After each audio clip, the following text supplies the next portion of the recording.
Well. Money ain't a thing. Money ain't a thing. Money in the bank. Money in the bank.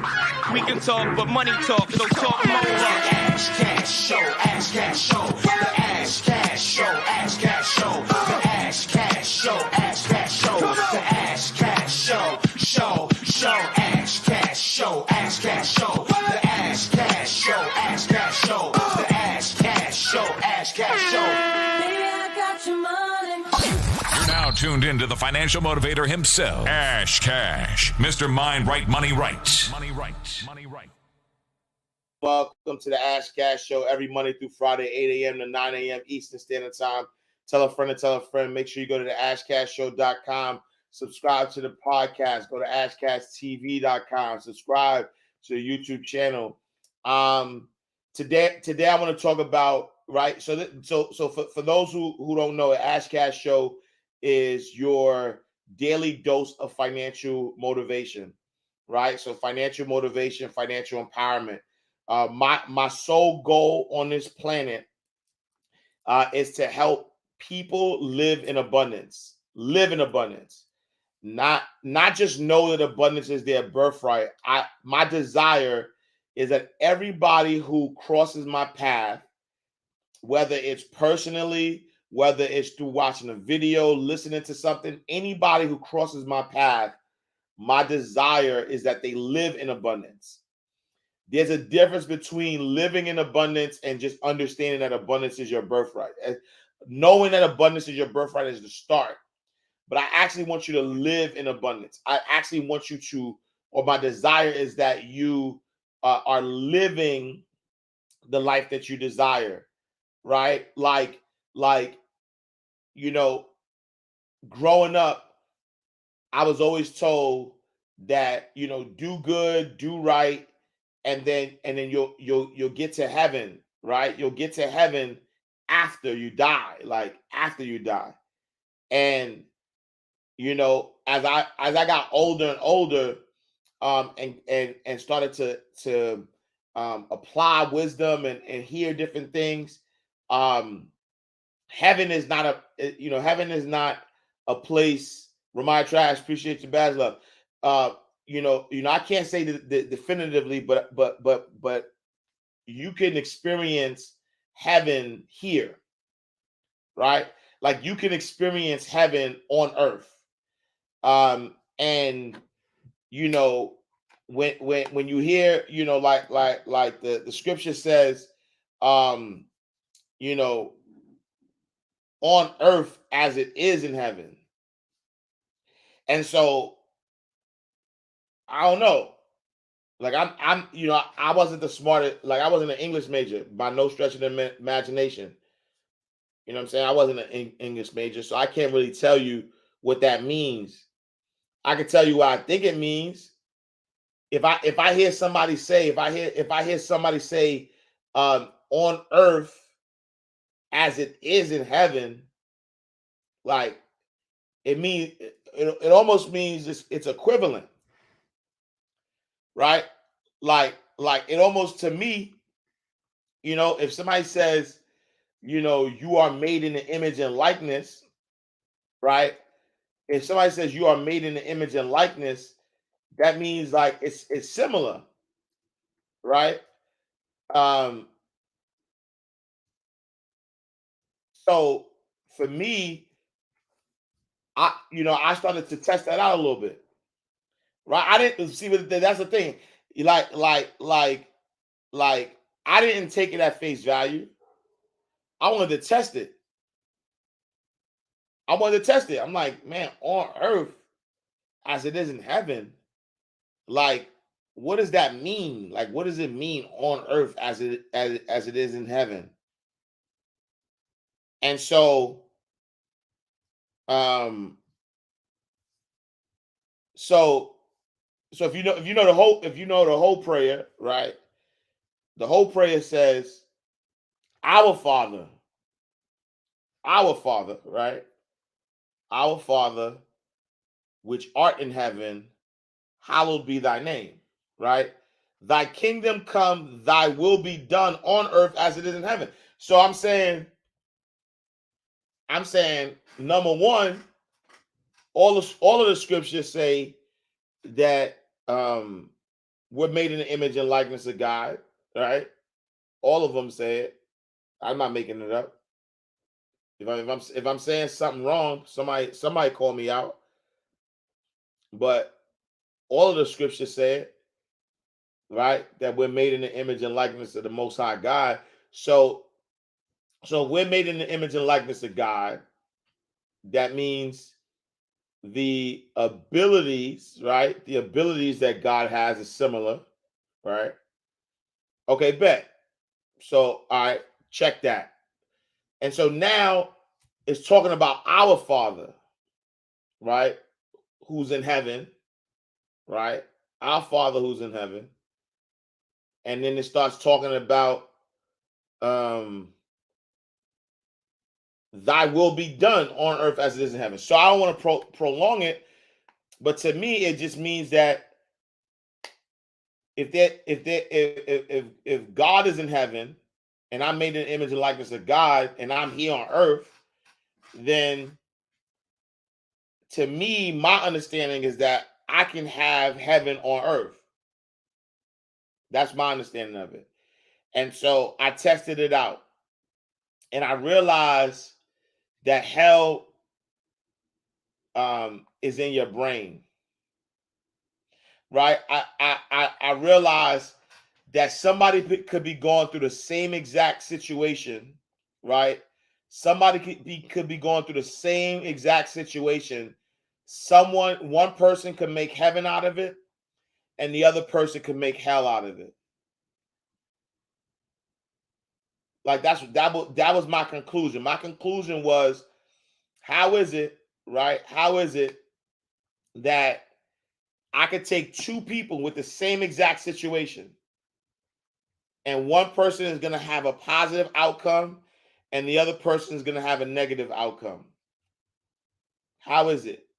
And I realized that that's because heaven is in your brain. Hell is in your brain. Like, you create it. It's your perspective. Corey, thank you for the badge, love. It is your perspective, right? It is your perspective. It's how you view things. If somebody is viewing it with, a thought process or a mindset that, things are working against them, then guess what? Things are going to work against them, right? If somebody is working, with the perspective, right? If somebody's working with the perspective that it doesn't matter, everything that is happening for my greater good, then that's exactly what's going to happen. Everything is going to work for your greater good, right? And so I need you to apply knowledge correctly. Think about this. A lot of times people who interpret things, in what mindset are you interpreting it through a space of lack, or are you interpreting it from a space of abundance? I believe, and this is just my belief system. I believe that those who were in the mindset of you gotta wait to enjoy the blessings that God has for you on earth are people who were impatient. I said what I said. I think there were people that were impatient, didn't fully understand how to access the abundance that's their birthright, and because they were impatient, they needed to justify why they weren't living their life. And so while they were trying to justify it, they started to separate themselves from God. They started separating themselves from God, right? And in that separation, right? And when I say separate themselves from God, I'm not saying we're equal to God. I would never say that. We're not equal to God, but we're made like we are made in the image and likeness of God. And so if we're made in the image and likeness to God, there's a similarity there, right? Not equal. Similarity doesn't mean equal, right? You know, if two twins are born, right, of the same mother, you know, they came out at the same time. They're twins, but they're not. You know what I mean, it's similar, but they're not the same, right? They're not. Even if you're identical twin, you're still different, right? You're not equal to that person. There's similarities. You know what I'm saying? And so a lot of people, right? A lot of people have separated themselves from God, right? Which, you know, as Wayne Dyer says, is ego. You're edging God out. And so as you edge God out, right? As you edge God out, you start to move different, right? You start to move different because when you're operating without God, when you're operating separate from God, then you'll make up stuff. And so I think people who are impatient will make up excuses as to why they can't access the abundance that they're birthed right now. And so number one, in order to apply knowledge correctly, I need you to become God conscious. I need you to know God. Right? If you want to get to the path of prosperity, you have to know God. I didn't say no religion, right? It's up to you. You get to decide if you want to know religion or not. Right? But you need to know God. There's only one God, right? There's only one God. And number one, you have to become God conscious. You see, God must become personal. God must become personal to you. Jesus must become personal to me. Personal to now you. Watch me blow your mind. I'm going to bring it even more closely. God must become personalized in me, In you, through me, through and you, as me. and as you. And you see, this is what makes and made Jesus Christ what Jesus Christ is as a person. The fact that Jesus was so God conscious that God became personal and personalized in Jesus, through Jesus, and as Jesus. Oh yes, Jesus became and was so conscious of God that when Jesus spoke, God spoke. But if you leave that on the shores of Galilee, you've missed the point. Yeah. If you put that 2,000 years ago and leave it there, you've missed the point. Because what did Jesus tell his disciples are the disciplines of his mind? What did he teach? The faculties of his mind. The works that I do. The work that I do. Maybe you'll do. No, the works that I do shall you do also. And in order to do the same works, the works that I do shall be, not will be, shall be done to you also. that the master did, you must have the master mind. You must have the master consciousness. You must have the master power. And you see, this is the whole idea of Jesus and the 12 disciples. You must give to every one of the aspects of your mind the master power. Let me hear every one of you say, I have the master power of God in me. See, this is what made Jesus the master. He had the master power. These titles are not just titles that you can pin on you. You must get these titles in consciousness. That's why I'm glad for those of you who are talking about certificates. I like for you to have your certificates and your credits, but realize that all of your real credit is in consciousness and what you do with it. Some people are more desirous of the title Reverend than they are of the consciousness, which alone can make you reverend, a practitioner. Ladies and gentlemen, only the consciousness of a thing can make you that thing. No man can say that Jesus is the Christ except by the Holy Ghost, except by the Holy Spirit. You must have the spirit of whatever you want to be. So then Jesus... Wait, hold on. Hold on. Let me stop that though, right? A lot of us are not living in abundance and we're not applying the knowledge the right way, right? We're not applying the knowledge the right way. Look, you must have the spirit, right? You must have the spirit of what you would want to be, right? Mac Dime, salute my G, appreciate the badge love. You must have the spirit. Think about this.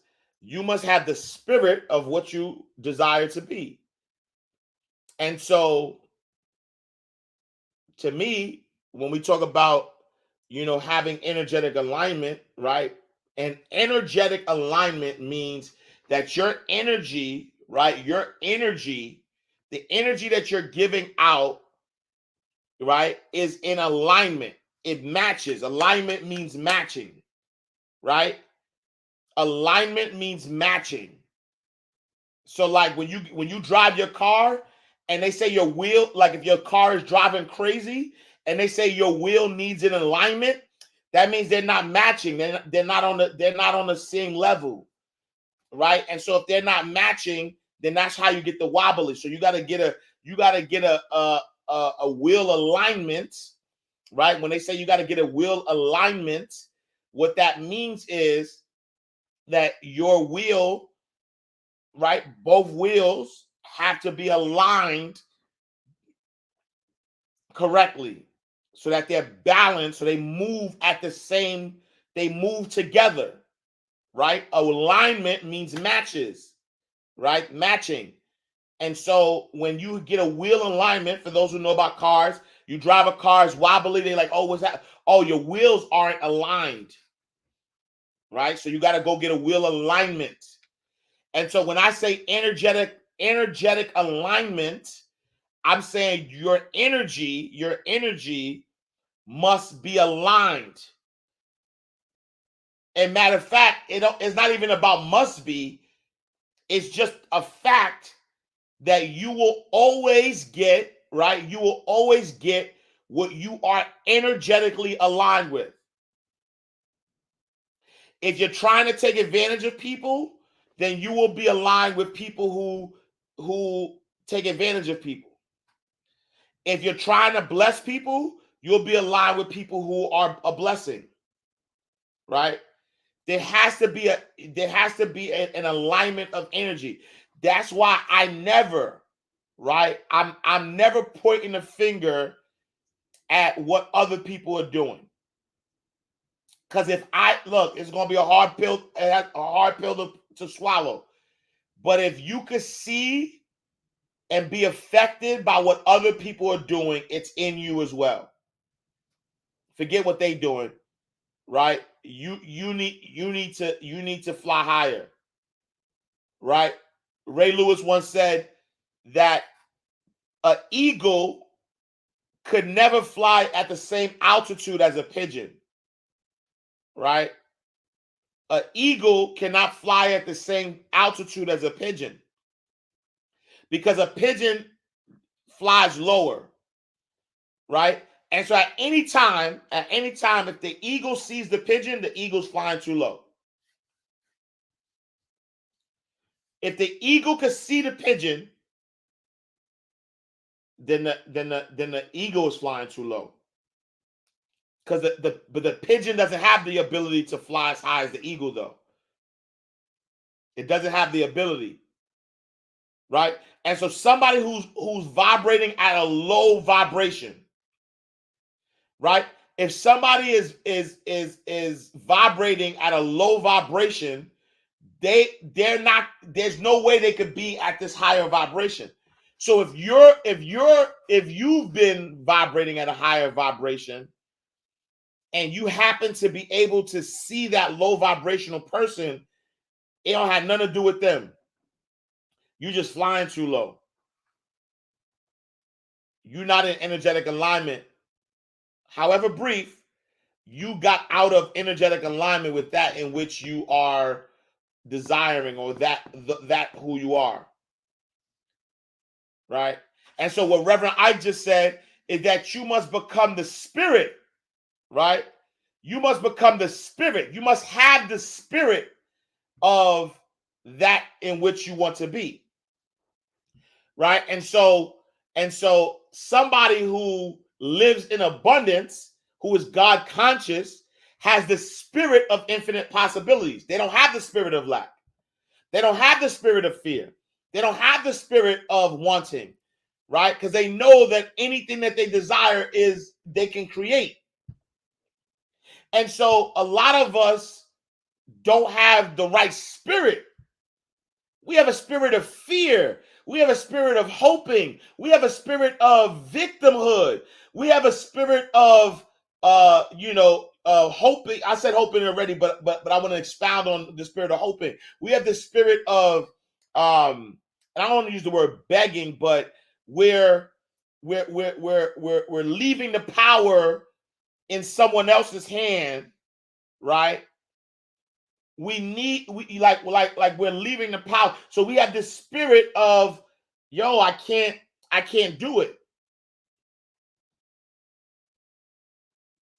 We have the spirit of, yo, I can't do it. I gotta, you know what I'm saying? Like I need help. You know?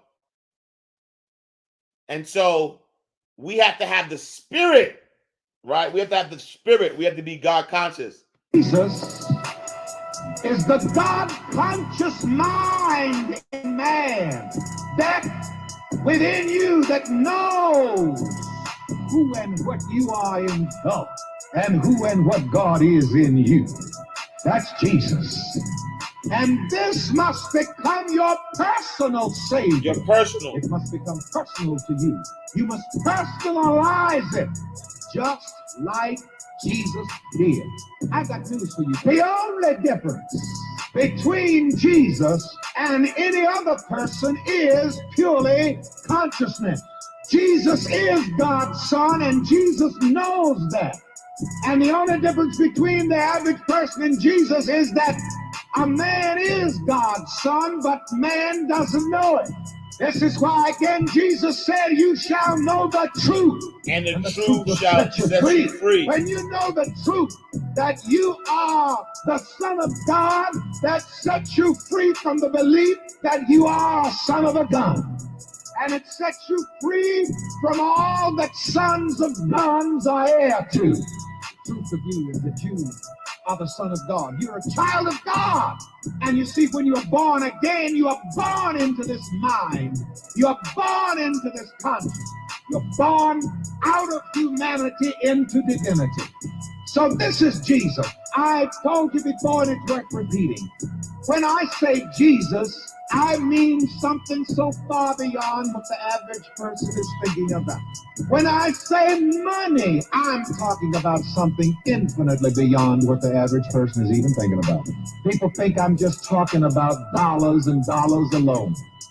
But I'm talking about the one thing that is everything, which we call consciousness here.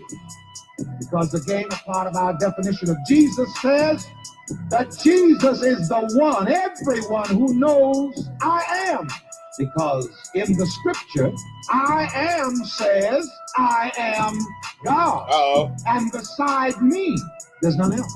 And I am God. Besides me, there's none else. I'm going to give you this again and again and again and again and again and again until you produce it and demonstrate. I am is awareness of being. Now, just stop and think about that and feel that for a moment. You are announcing your awareness of being. You're saying that you am. Bad grammar, but good meaning. I am aware. This statement unmasks God. This statement is the unmasking of God. In the scriptures, God is hidden behind many masks, as it were. And to those who do not have spiritual discernment, you see, God is hidden behind the personality of Jesus Christ. Whereas the truth is, Jesus Christ is to be the revelation of God. Every man is to be the revelation of God. You are here to be the revelation of God. I am here to reveal God together. I am here to reveal God. When you God conscious, you have the revelation of God. So that these are training sessions as well. It's going to heal you. It's going to enrich you. It's going to solve your problems. but stick around. I am here to reveal God perfect good. Don't you forget that. I am says I am God. The awareness of being is God. Why? Because I am creates everything. Everything that I say that I am. Everything that I think that I am. Everything that I believe that I am. Everything that I feel that I am, I become. But until I add something to I am just a great big infinite am. So if I want to be something, I must work with I am. I must add something to I am. This time I'm going to add healthy. Dr. Like and appreciate the bad love. Let me hear everybody say, I am healthy. I am healthy. I am healthy. Now you see, I am is God, and when you become aware of being something with your awareness of being, God, or I am, creates it and brings it to pass. This is why, again, the scripture tells us, let the weak say, Let the weak say, I am strong. Oh. Let me touch base on that a little bit though too, right? Because I don't know where this word came from. This imposter syndrome. I don't know where, I swear, if you ain't a doctor, man, I don't know if it's social media, but if you're not a doctor, if you haven't, if you're not a psychiatrist, if you haven't went to some, and even if you have, honestly, I don't even care. Y'all be making up words and be running with them, because I don't know where I heard, I don't know when people started saying, I feel like I got imposter syndrome. Imposter syndrome, that don't even make no sense, right? Because there's only one truth. There can't be multiple truths, right? There can't be multiple truths. The truth shall set you free. And I'm just holding on to the one truth. I don't care about the other truths. I'm just holding on to the one truth that says we are made in the image and likeness of God. I don't need nothing else.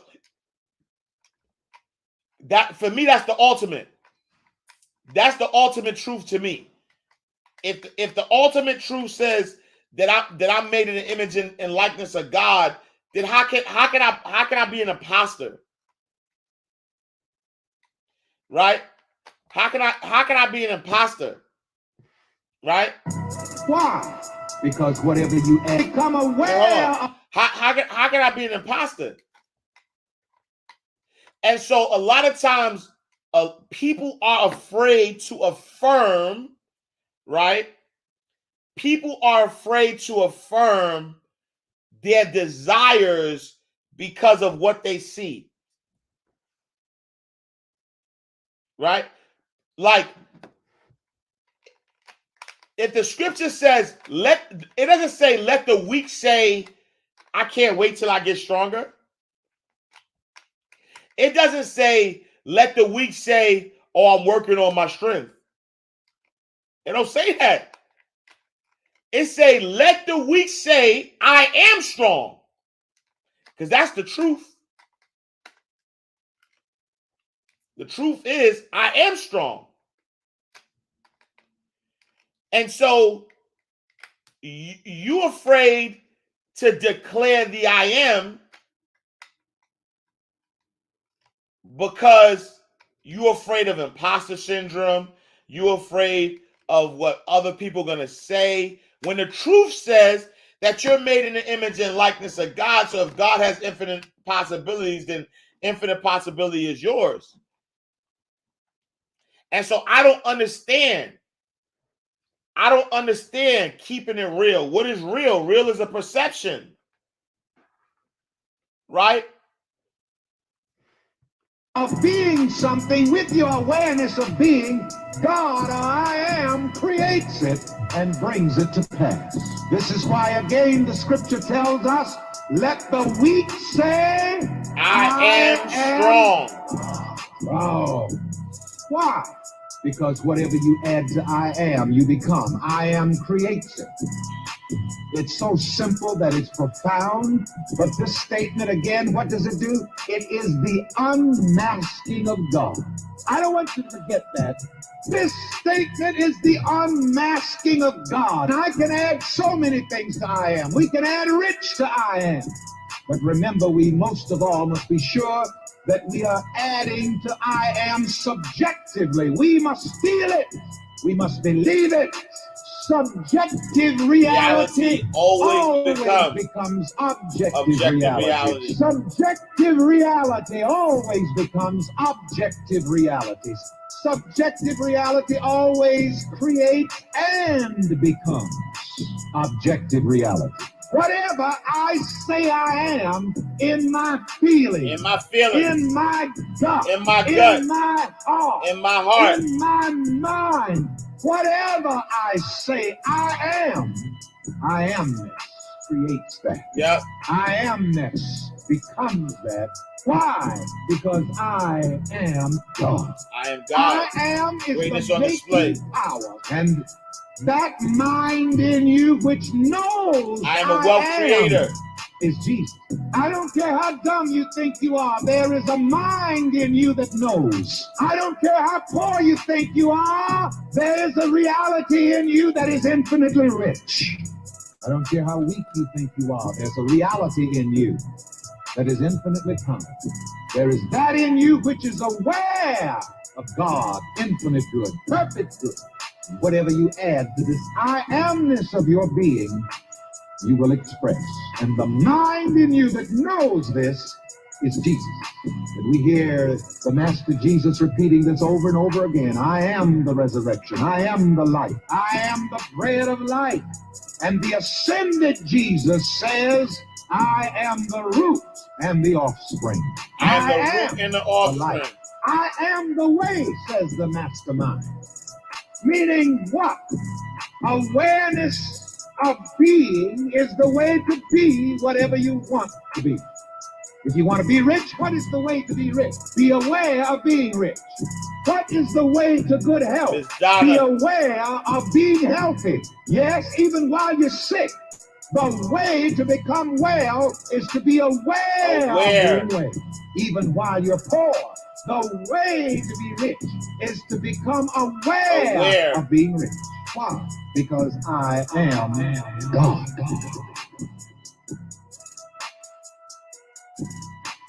All right, so you have to have the right awareness, right? You have to have the right awareness first and foremost. But then now, right now, after you have the right awareness, is really applying the knowledge of that awareness in the right way, right? Right. It's about some knocking the saying, faking until you make it, pretending until you making it. Yeah. You know, however way you say it, fake it till you make it, faith it till you make it. However, just be, right? Just be. You know, I'm not like when I don't like the phrase fake it till you make it either. And the reason why I don't like the saying, and it's all semantics. It you know, it is what it is. Whatever works. It's the same thought process, but faking it to me sounds like being something that you're not. Right? To me, faking it means like if I'm a fake being something, that means I'm being something that I'm not. Right? Like, you know, I'm a chocolate brother. I can't fake being light skinned. I just can't do that. You know what I mean? Like I'm a dark skinned brother. Like I can't fake. I can't start acting light skinned. Maybe a bad example, but you know what I'm saying? So I don't like faking it. Because faking it is just like, you know, it kind of feel like you're being something that you're not. But faith it though, right?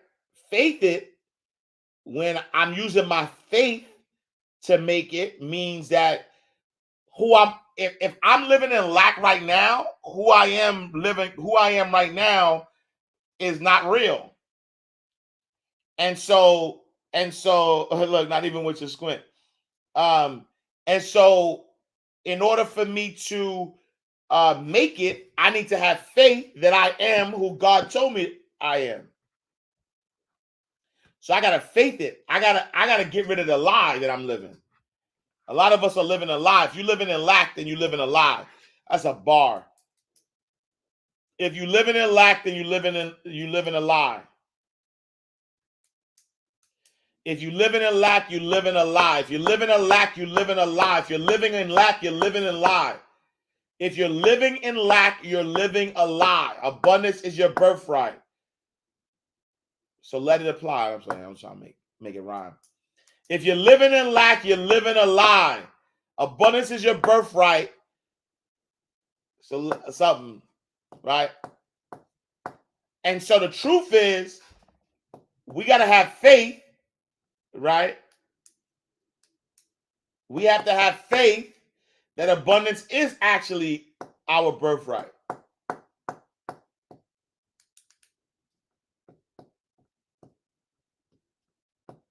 Right? Abundance is your birthright. All right.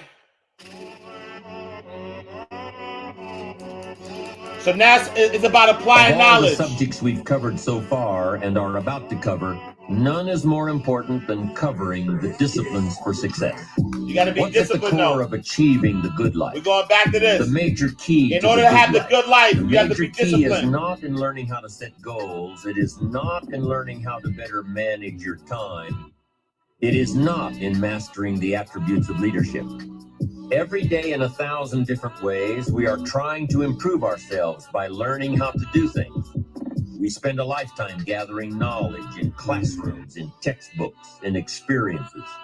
Now, if knowledge is power, if knowledge is the forerunner to success, then why do we fall short of our objectives? Why, in spite of all our knowledge and in spite of our collective experiences, do we find ourselves aimlessly wandering, settling for a life of existence rather than a life of Why are we settling? Why are we settling? There may be many answers to this question. Your answers may be different than your associates or your spouses or your friends. While there may be many answers to this question, the fundamental answer is the absence of discipline. Discipline, y'all. Applying all that we know. That's the key word, discipline, self-discipline. We might add one more word here, consistent. Consistent self-discipline. It doesn't really matter how smart you are or how much you know if you don't use it. It doesn't really matter that you graduated magna cum laude if you're stuck in a low-paying job. It doesn't really matter if you attended every seminar that comes to town if you don't apply what you've learned. Better than knowledge is applied knowledge. And once we've applied our knowledge, we must study the results of that process. Apply our knowledge, study the results. Refine our approach. Apply the knowledge, study the results. By trying and observing and refining and trying again, our knowledge will inevitably produce worthy results, admirable results. And with the joy and results of our efforts, we continue to apply, to learn, to observe, to fuel our ambition with the positive reinforcement of continued progress. Pretty soon, we'll find that we're swept into a spiral of achievement, a vertical rise to success. And the ecstasy of that total experience makes for a life of triumph over tragedy, dullness, and mediocrity. But for this whole process to work for us, we must first master the art of discipline, self-discipline, consistent self-discipline. It takes consistent self-discipline to master the art of setting goals, to master the art of time management, to master the art of leadership, to master the art of parenting and relationships. If we don't make consistent self-discipline part of our daily lives, the results we seek will be sporadic and elusive. It takes a consistent effort to truly manage our valuable time, or we'll be consistently frustrated. Our time will be eaten up by others whose demands are stronger than our own. It takes discipline to conquer the nagging voices in our minds. The fear of failure, the fear of success, the fear of poverty, the fear of a broken heart. It takes discipline to keep trying when that nagging voice within us brings up the possibility of failure. It takes discipline to admit our errors and recognize our limitations. The voice of the human ego speaks to all of us. Sometimes the voice of ego says that we should magnify our value beyond our results. It leads us to exaggerate, to not be totally honest. It takes discipline to be totally honest, both with ourselves and with others. Be certain of one thing: every exaggeration of the truth, once detected by others, destroys our credibility and makes all that we say and do suspect. As soon as a business colleague figures out that we tend to exaggerate, guess what? They'll always think we exaggerate, and they'll never quite hold us in the same regard again. The tendency to exaggerate, distort, or even withhold the truth is an inherent part of all of us. And only an all-out, disciplined assault can overcome this tendency. It takes discipline to change a habit, because habits are formed a little bit each day, every day, every day. Once habits are formed, they act like a giant cable. They act like a nearly unbreakable instinct that only long-term disciplined activity can change. We must unweave every strand of the cable of habits slowly and methodically, until the cable that once held us in bondage becomes nothing more than scattered strands of wire. It takes the consistent application of a new discipline, a more desirable one, to overcome one which is less desirable. It takes discipline to plan. It takes discipline to execute our plan. It takes discipline to look with full objectivity at the results of our applied plan. And it takes discipline to change either our plan or our method of executing that plan if the results are poor. It takes discipline to be firm when the world throws opinions at our feet.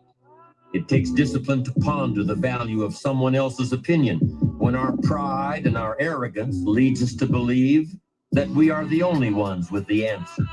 Discipline is a constant human awareness of the need for action and a conscious act by us to implement that action.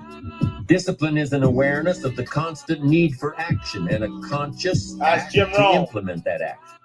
If our awareness and our implementations occur at the same time, then we begin a valued sequence of disciplined activity. Now, here's the other side of discipline. If there's considerable time that passes between the moment of awareness and the time of our implementation, then that is called procrastination. I appreciate you, my G. Doing it tomorrow instead of today. Procrastination, an almost exact opposite of discipline. The voice within us says, get it done. Discipline then says, do it now. Do it to the best of your ability, today, tomorrow, and always, until finally the worthy deed becomes instinctive. Procrastination says later, tomorrow, whenever I get a chance. Procrastination also says, do what is necessary to get by or to impress others. Do what you can, but not what you must. In every circumstance we face, we are constantly presented with these two choices. Do it now, or do it later. Discipline and procrastination. Yep. A choice between a disciplined existence, bearing the fruit of achievement and contentment, or procrastination, the easy life for which the future will bear no fruit, only the bare branches of mediocrity. The rewards of a disciplined life are great, but they're often delayed until some time in the future. The rewards for the lack of discipline are immediate, but they are minor in comparison to the immeasurable rewards of consistent self-discipline. An immediate reward for lack of discipline is a fun day at the beach. A future reward of discipline is owning the beach. For most, we choose today's pleasure rather than tomorrow's fortune. So how can you get rid of the easy distractions? How can you keep your mind on what you're trying to do? How can you keep an attitude of doing it all and doing it now? How can you make the choice of discipline over procrastination? How can you stay focused on your ambitions? How can you avoid conversations at the water cooler? You can keep your focus on your work. You can get it done today instead of tomorrow. You've got to really work on your consistent self-discipline on a daily basis, or you'll find yourself distracted. Distracted by negative thoughts, distracted by negative people, distracted by water cooler chatter, and pretty soon, depending on the type of people you've associated with, distracted by your doubts within yourself. Never underestimate the power of influence and association, and never underestimate the power of your own consistent self-discipline. Now let's take a closer look at discipline. True discipline is not the easiest option. Most people would rather sleep until 10 o'clock than get up at 6. It's easier to go to bed late, sleep late, show up late, leave early. It's easier not to read. It's easier to turn on the television than to open a book. It's easier to do just enough than to do it all. Waiting is always easier than acting. Trying is always easier than doing. Imagine what life would be like if we didn't have to make our bed in the morning, or keep our garage clean, or pay our taxes, or show up for work tomorrow. Wouldn't it be fascinating if we didn't have to do these things? Wouldn't it be fascinating? What do you suppose would become of us? You're right, not much. For whatever the reason, the system we live in and contribute to is designed to make the easiest things in life the most unprofitable. Profitable seems to be the most difficult. Our world is and always will be a constant battle between the life of ease and its momentary rewards and a life of discipline and its far more significant rewards. Each has its own price, the price of discipline or the price of regret. We will pay one or the other. What we wish we had done is the voice of regret, speaking in a sorrowful tone at a time when there is no going back. This is regret. No second chance. No what up, Alex, thank you for the backup. Choose one or the other, but both will have their price. The price of discipline or the price of regret. One costs pennies, the other a fortune. The other a fortune. Dostoevsky said, there are hundreds of young men who would die for the truth, but very few who would spend 5 years studying to know what the truth is. You are now listening to MindRightRadio.com, the only place to get inspiration and motivation all day, every day. And so, here's the deal, y'all. Here's the deal. You got to apply knowledge the right way, right? You got to apply knowledge the right way. And once you learn something from a credible source, right? Once you learn something from a credible source, you have to apply it. And let me tell you something that I realized is going to be the truth.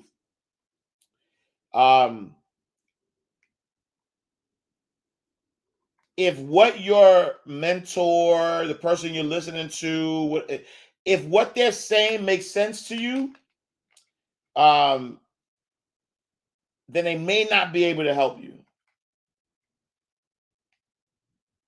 Why do I say that? And the reason I say that is because the knowledge that you have already and that you've been applying hasn't been working for you if you're seeking something different, right? And so when I first, left the corporate world and was working a 9-to-5, I couldn't use the same knowledge that I used to build a successful corporate career, right? Working a 9-to-5. I couldn't do it. It was impossible to do. Because the knowledge works one place, but may not work in the other. And in fact, some of the people that I respected, right? Some of the people that I respected, that I looked up to in the corporate world, they couldn't do nothing for me in the entrepreneurship world. Because they were very skilled at moving up the ranks within a corporation but the knowledge that I need as an entrepreneur is way different. And so I then had to start following people and listening to people who are successful as an entrepreneur. And then when it came to income level, right? When I made my first 5 figures as an entrepreneur, it took a different set of skills to now get to 6 figures. And then when I made it to 6 figures, it was another set of skills to make it to multiple 6 figures, and so on and so forth. My point is that each step of the way, right? Each step of the way, number one, I had to keep learning. That's for sure. Right? Every step of the way I had to keep learning. But then even as I was learning, I kept having to apply new knowledge. I wasn't just learning, right? I wasn't just learning and, just kind of staying where I was. I was learning and then applying that knowledge. Some things my mentors tell me do not make sense whatsoever.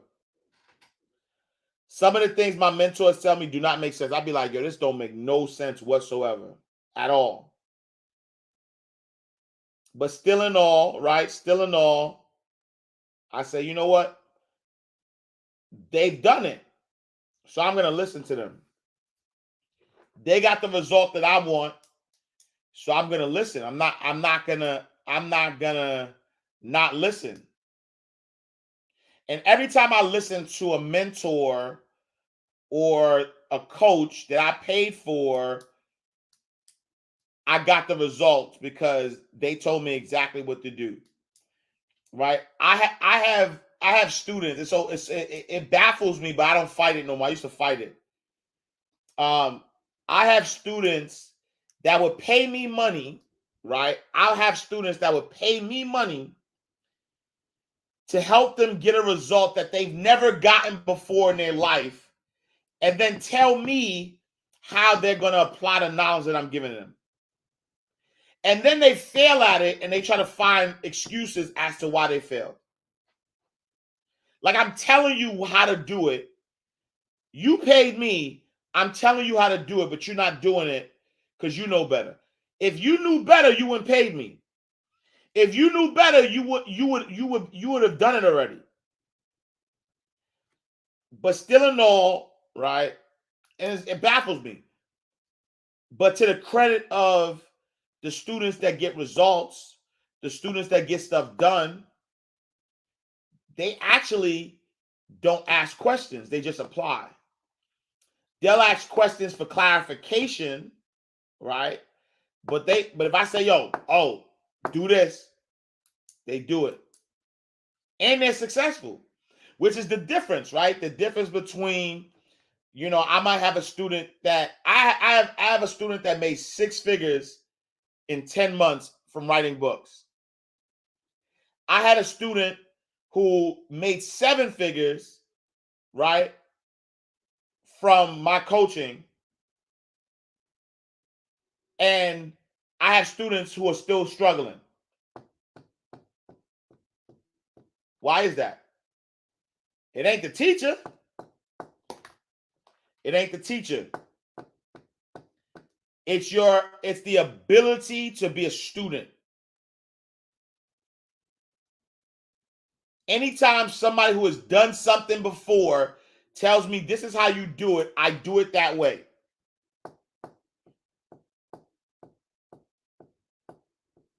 I do it that way. Because any other thing doesn't make sense. Doing it any other way doesn't make sense. And so my only goal for you is to shine in your purpose. Right? You are now tuned into you need to shine. Radio. Elevate your mind. God gave you a purpose. You need to shine. I'm on government assistance, and I run out of money, and I had to buy Pampers for Jelani. And I had $11.42 in the bank. And I remember wrapping my son in a towel for 2 days. I remember the second day, like you said, I had my hand on Jelani's stomach and I said, don't worry, baby. Mommy will never be this broke or broken again. And that day, what shifted for me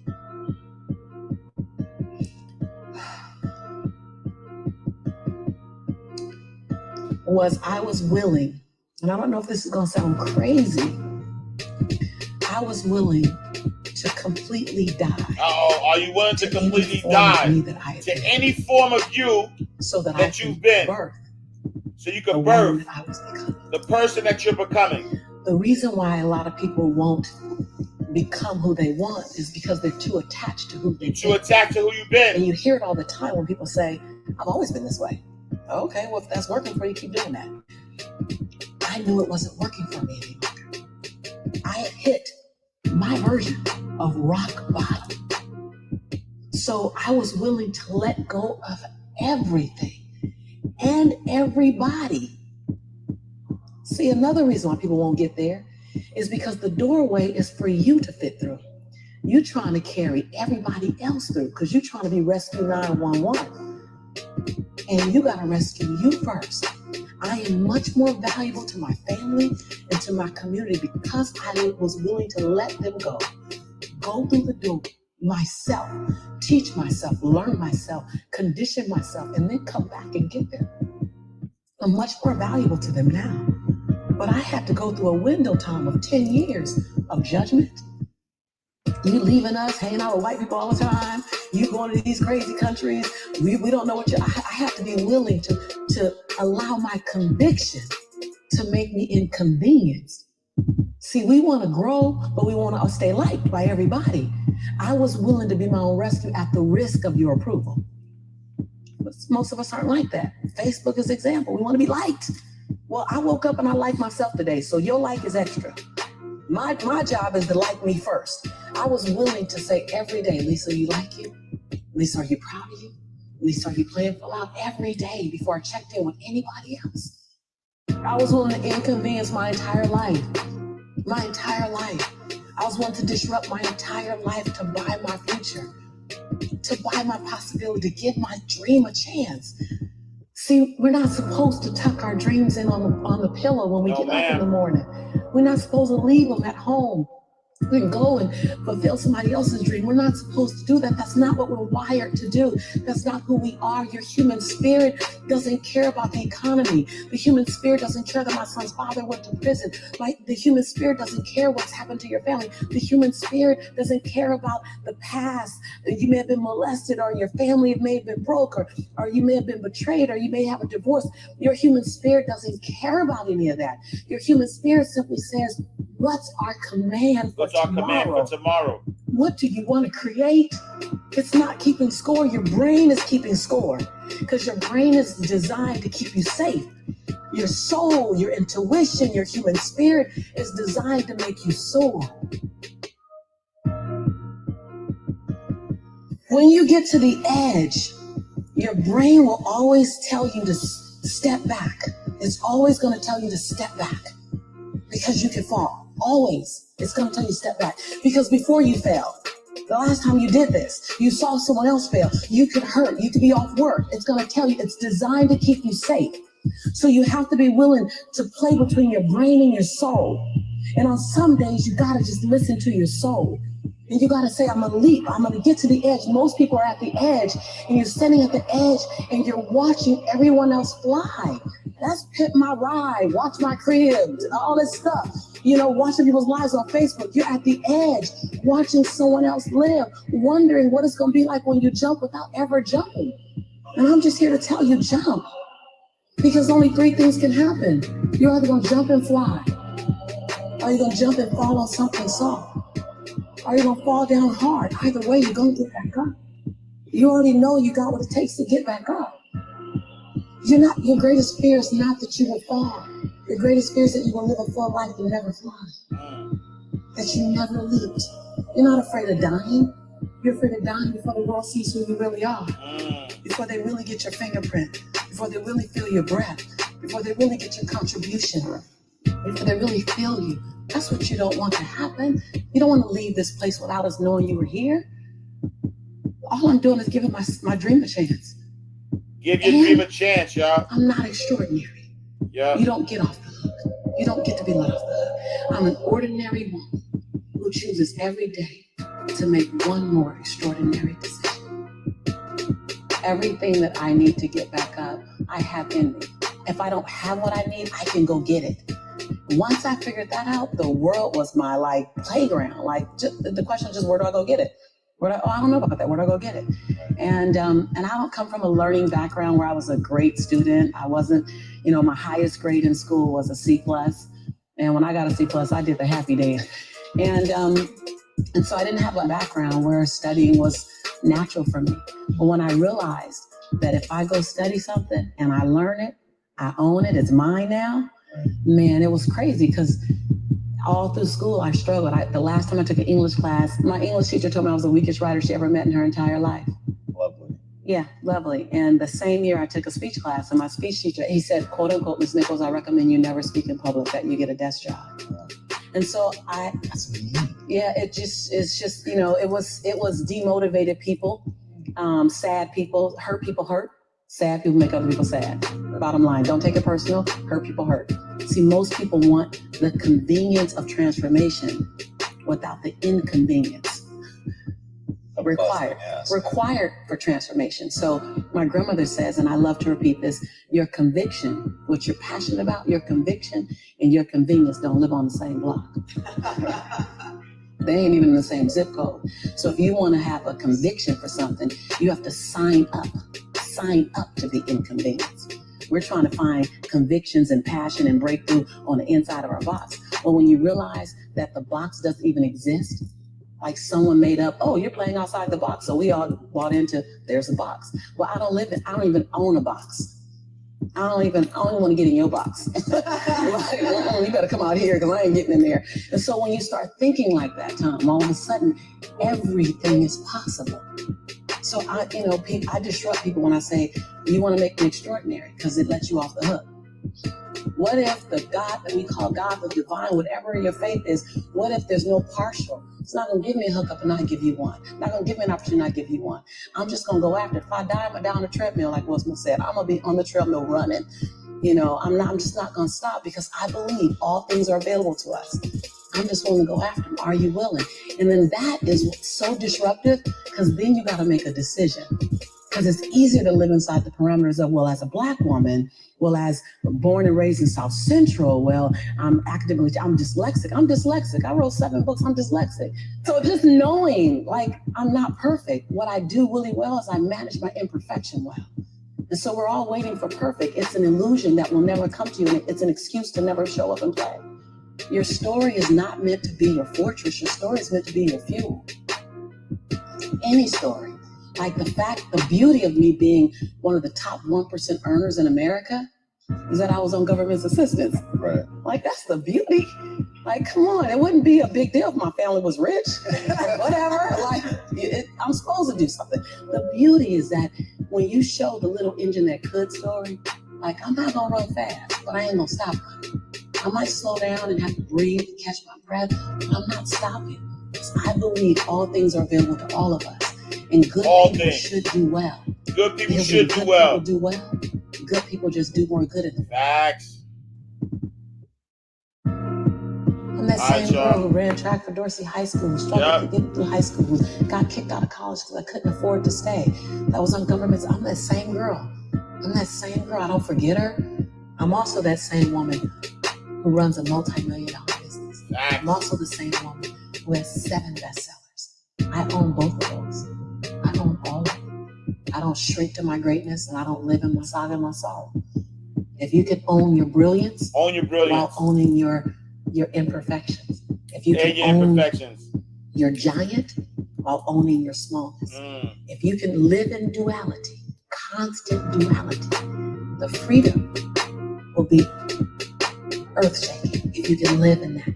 See, either you don't want to be as great as you really are, and you're trying to dim your light so that others won't feel insecure about themselves in your presence.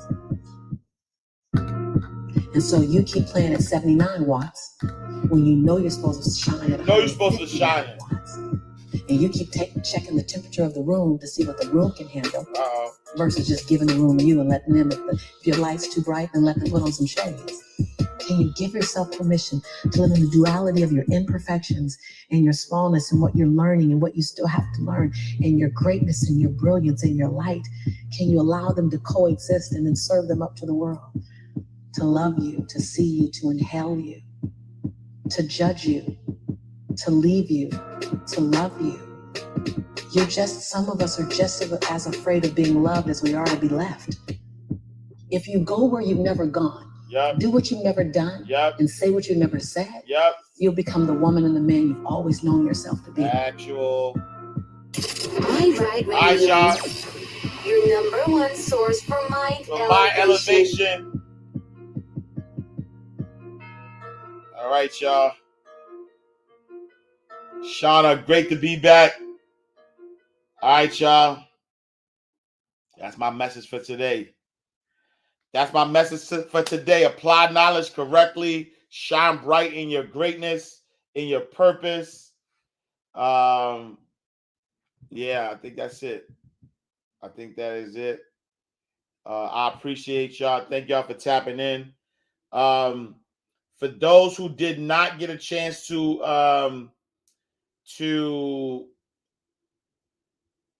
get it on a raffle, I'm about to pin my Cash App right now.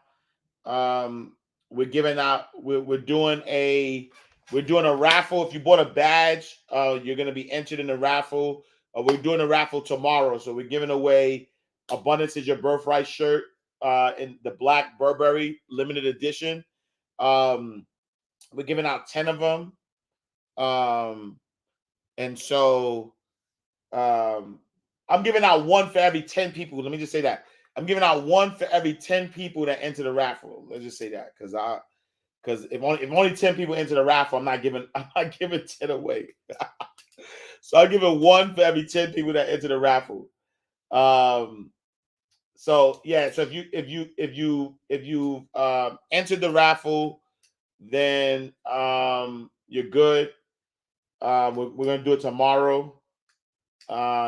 If not, then we're all good.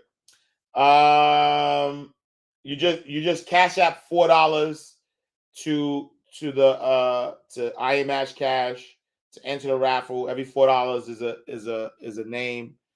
And yeah, you know what I mean, limited edition. You know what I'm saying? It's long sleeve. Abundance is Your Birthright shirt. If y'all want to just buy, if you just want to buy it and you don't want to enter the raffle, just go to ashcashmerch.com. So if you want to buy it and you don't want to, Robust, thank you for the badge. If you want to buy it and you don't want to enter the raffle, just go to ashcashmerch.com. And you can buy all your abundance gear there. ashcashmerch.com.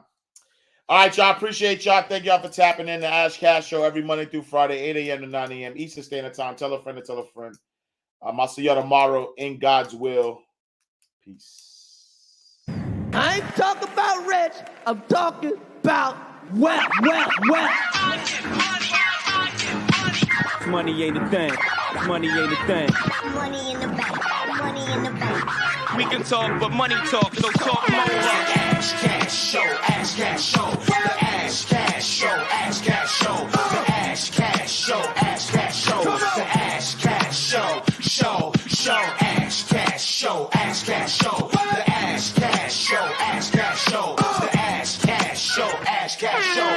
Baby, I got your money. You are now tuned in to the Ash Cash Show, your number one source for financial motivation. Get your mind and your money right.